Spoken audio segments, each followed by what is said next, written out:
Israel के Hamas पर भीषण हमले के बाद से फिलिस्तीन के चरमपंथी संगठन सक्रिय हो गए हैं, जो इजराइल पर बेहिसाब हमले कर हमास का बखूबी साथ दे रहे हैं। इन्हीं में से एक है इराक का इस्लामिक प्रतिरोध, जिसने इजरायली सैन्य बलों का जीना मुहाल कर दिया है। इजराइल का आरोप है कि इराक के इस आतंकी संगठन को ईरान का समर्थन हासिल है, जो हथियारों के दम पर इजराइल पर हमलावर है। इराक में इस्लामिक प्रतिरोध ने दावा किया है कि कब्जे पर फिलिस्तीन के अंदर हाइफा में एक महत्वपूर्ण लक्ष्य को निशाना बनाया।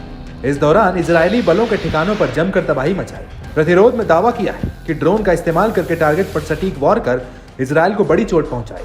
वहीं इजरायली कब्जे का विरोध करने के लिए ऑपरेशन के दूसरे फेज में हमलों की नई सीरीज शुरू की गई, जहां एक एक कर बमों की बौछार कर इलाके में तनाव बढ़ा दिया गया। इसके अलावा इराक के इस्लामिक प्रतिरोध ने दुश्मनों के गढ़ों के विनाश को जारी रखने की अपनी प्रतिबद्धता पर जोर दिया है। साथ ही गाजा में लोगों के साथ उनकी एकजुटता और उनके दृढ़ संकल्प की बात दोहराई है। साथ ही चेतावनी दी कि रक्षाहीन फिलिस्तीनी नागरिकों पर किए गए इजरायली नरसंहार के खिलाफ ये जवाबी कार्रवाई जारी रहेगी। प्रतिरोध ने एक वीडियो रिलीज कर दावा किया है कि कई ड्रोन दक्षिणी कब्जे वाले फिलिस्तीन में इलाट बस्ती की ओर बरसाए गए, जहां पर जमकर विनाश देखा गया। इस्लामिक प्रतिरोध के सैन्य मीडिया ने इजरायल को धमकाते हुए चेतावनी दी कि दहशत अभी खत्म नहीं हुई है और अभी बहुत कुछ है। साफ जाहिर है कि हमास पर हमले से भड़के ईरान समर्थित चरमपंथी संगठन शांत होने वाले नहीं है।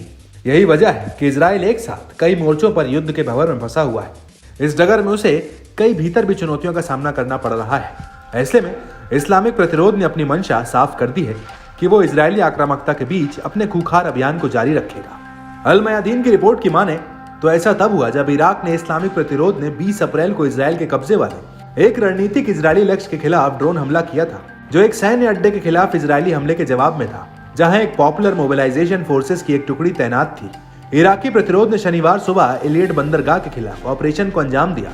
इसमें कहा गया कि इराकी संप्रभुता के उल्लंघन, पीएमएफ के खिलाफ आक्रामकता और इजरायली नरसंहार के खिलाफ गाजा के समर्थन में था। बता दें कि इजरायल हमास युद्ध की शुरुआत से ही इराक का इस्लामिक प्रतिरोध लगातार नेतन्याहू के लिए गले की फांस बना हुआ है। इजरायल का आरोप है कि ईरान गुपचुप तरीके से इजरायल के खिलाफ प्रॉक्सी वॉर कर अपना हित साध रहा है।